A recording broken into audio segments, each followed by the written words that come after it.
नमस्कार, मी प्रियांका पाटील। आपण पाहत आहात राष्ट्रीय लोकराज्य न्यूज, निर्भीड बातम्यांचे व्यासपीठ। आज आपण दिवसभरामध्ये घडणाऱ्या घडामोडींवर नजर टाकूया।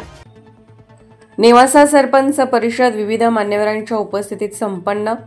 नेवासा तालुक्यातील ग्रामपंचायतीचे विविध प्रश्न निवारण्यासाठी विविध खात्याच्या प्रमुख अधिकाऱ्यांच्या उपस्थितीमध्ये सरपंच परिषद आयोजित करण्यात आली होती, अशी माहिती संघटनेचे अध्यक्ष शरदराव आरगडे यांनी दिली। सरपंच परिषदेमध्ये श्री प्रमोद झिंजाडे यांनी विधवा प्रदान निर्मूलन व ग्राम मानव व संरक्षण समिती या विषयावर अतिशय महत्त्वाची माहिती देऊन सर्व सरपंचांना संबोधित केले। यावेळी त्यांनी शासनाने ग्रामपंचायतीला दिलेल्या अधिकाराचा सरपंचांनी वापर केला पाहिजे असे म्हटले आहे।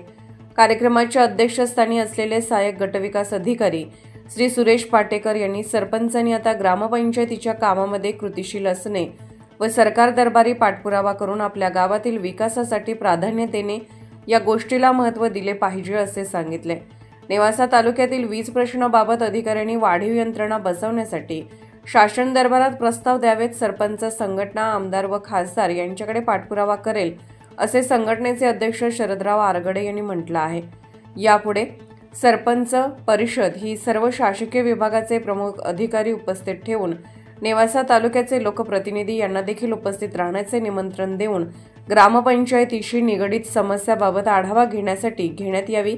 तसेच आमदार व खासदार यांच्याप्रमाणे सरपंच निधी शासनाने द्यावा अशी भूमिका वडुलेचे सरपंच दिनकरराव गर्जे व हंडी निमगावचे सरपंच भिवाजी आघाव यांनी मांडली। तालुक्यातील 70% सरपंचाच्या उपस्थितीत सदर परिषद पार पडली। यावेळी श्री प्रकाश सोनटके, श्री एकनाथ धाणापुणे, श्री सतीश काळे यांनी मनोगत व्यक्त केले। सूत्रसंचालन श्री भाऊसाहेब सावंत यांनी केले। आभार श्री अजय साबळे यांनी मांडले। या परिषदेस प्रमोद गजभार व इस्माईल शेख यांनी भोजन व्यवस्था केली होती।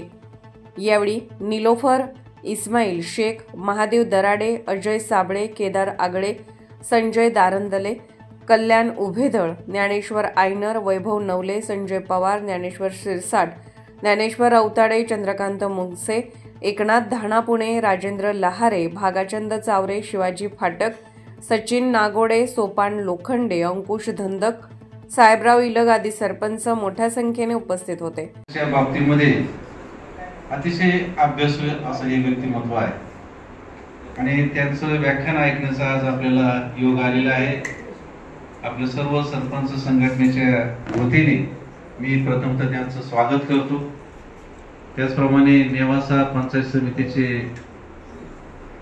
सहाय्यक गट विकास अधिकारी पाटेकर साहेब या ठिकाणी उपस्थित आहेत, त्यांचं या ठिकाणी स्वागत करतो। त्याचप्रमाणे MSCBचे महाजन साहेब, त्याचप्रमाणे बडवे साहेब, धर्माची अध्यक्षीय सूचना साहेब आणि त्यांच्याकडून आपल्याला खूप आज माहिती मिळणार आहे। आपण गाव पातळीवरती काम करतो आणि गाव विकासाचा एक कणा असतो सरपंच। सरपंचाला पालकाची भूमिका गावामध्ये पार पाडावी लागते, आईची भूमिका पार पाडावी लागते आणि हे सगळं करत असताना जसं स्वातंत्र्य मिळाल्यानंतर महात्मा गांधींनी म्हटलेलं होतं की खेड्याकडे चला आणि खेड्याचा विकास झाला तर खऱ्या अर्थाने देशाचा विकास।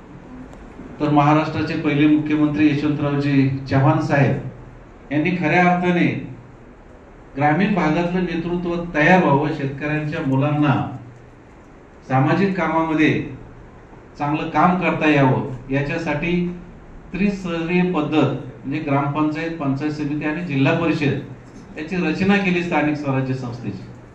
आणि मग या स्थानिक स्वराज्य संस्थेच्या माध्यमातून ग्रामीण भागातले अनेक चेहरे नेतृत्व उदयाला आलेलं आपल्याला पाहायला मिळतं। विलासरावजी देशमुखांचं उदाहरण आपल्याला माहित आहे की गावचे सरपंच होते आणि त्याच्यानंतर ते या महाराष्ट्राचे मुख्यमंत्री झालेले आहेत।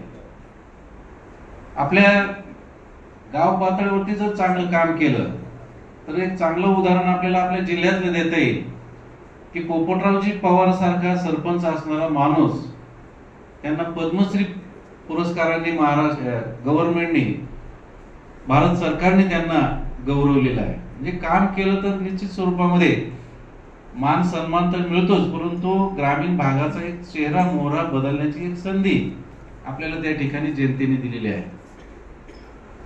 आपल्या नेवासा तालुक्याचा जर विचार केला तर आपल्या सुरेशनगर असेल, वडोला असेल, या गावांनी राष्ट्रपती पदक मिळवलेलं आहे. आणि म्हणून संपूर्ण तालुक्यामध्ये हे काम झालं पाहिजे. ग्रामपंचायतीच्या अडचणी आहेत, परंतु इथे MSCBचे अधिकारी बसले, त्याच्यामुळे आवर्जून त्यांच्या संबंधाने बोलावंसं वाटतं की बडवे साहेब अनेक आपल्या नेवासा तालुक्यामध्ये जे काही सबस्टेशन आहेत ते जेव्हा सुरुवातीला उभे राहिले ते आहे तसेच आहेत. जवळजवळ माझ्या मते प्रत्येक सबस्टेशन हे ओव्हरलोड आहे. आणि ओव्हरलोड असल्यामुळं आपल्याला काय करावं लागतं, लाईट जर समजा दिवसाची असली, रात्रीची असली, तर काही भाग सोडून ठेवावा लागतो, म्हणजे जम्प कट करून ठेवायचे, मग ते तिकडं बंद राहिलं म्हणजे दुसरं चाललं. म्हणजे अशी परिस्थिती असताना आता कुठंतरी हे अपडेट व्हायची गरज आहे, नवीन यंत्रणा बसवायची गरज आहे, ट्रान्सफॉर्मर मोठे बसवायची गरज आहे. जिथं 63 आहे तिथं 100 झाले पाहिजे, 100च्या जागी 150 झाले पाहिजे. असा प्रकार आता गरजेचा आहे. कारण आता शेतीला 8 घंट्याच्या वेळेस वीज असते, परंतु ओव्हरलोड झाल्यामुळं चावरे सरपंच तिकडं दाडात पाणी जाऊस तर इकडं लाईट गेलेली असती. अतिशय वाईट अवस्था आहे. आणि त्यातल्या त्यात कॅनलला जर पाणी आलं मग मात्र आपली लाईट टिकतच नाही. मग ते परिस्थिती अशी होते, धरणुष्याला आणि कोरड घशाला पाणी असूनही पाणी घेता येत नाही. आणि शेती धंदा हा खरोखरच तोट्यातला धंदा आहे. आता तुम्ही म्हणाल की बाबा शेतकरी लाईट बिल भरत नाही, परंतु त्याची मानसिकता ही तयार करायला सुद्धा शासनच कारणीभूत आहे. नाही, पण माफ केलंय पण तरी पण बिल येतात, त्याची ही मानसिकता करायला सुद्धा शासनच कारणीभूत आहे. आज न उद्या कर्जमाफीच्या भरोश्यावर किंवा वीज बिल माफीच्या भरोश्यावर शेतकरी थांबलेला आहे आणि त्या भरोश्यावर आत्महत्याही होत आहेत. जाऊ दे, तो विषय आज इथं घेण्यासारखा नाहीये. परंतु आपली यंत्रणा अपडेट होण्यासाठी जे काही तुमच्या वतीनं प्रस्ताव जाणं गरजेचं आहे ते गेले पाहिजे. सरपंच संघटना म्हणून आम्ही त्याचा पाठपुरावा करू, आमदार खासदार यांना साकडं घालू आणि आपण ही यंत्रणा अद्ययावत करायचा प्रयत्न करू. शासनाचे जे काही आदेश आहेत त्या आदेशाचं म्हणजे खूप मोठ्या प्रमाणात एखादा जर आदेश आला आणि त्या आदेश आपल्याला, तुम्हाला सांगतो आता सगळे सरपंच इथं बसलेले आहेत, एखादी योजना जर आली तर ती योजनेचा एवढं मोठ्या प्रमाणामध्ये जाहिरात होते.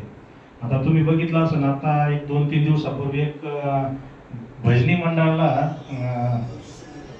25,000 रुपये देणार आहेत. किती देणार आहेत महाराष्ट्रामध्ये? 1800. आणि त्याच्या एवढ्या अटी आहेत, त्याचं रजिस्ट्रेशन असलं पाहिजे, मुक्त बांधली. पण प्रॉब्लेम काय होतो, ज्यावेळेस असं काहीतरी शासनाचा आदेश येतो आणि त्याचं काही गावामध्ये जर आपण त्याचा बेनिफिट देऊ शकलो नाही तर सगळ्यात अगोदर आपल्यावर खापर फोडलं जातं. आपला सरपंच काहीच करीत नाही.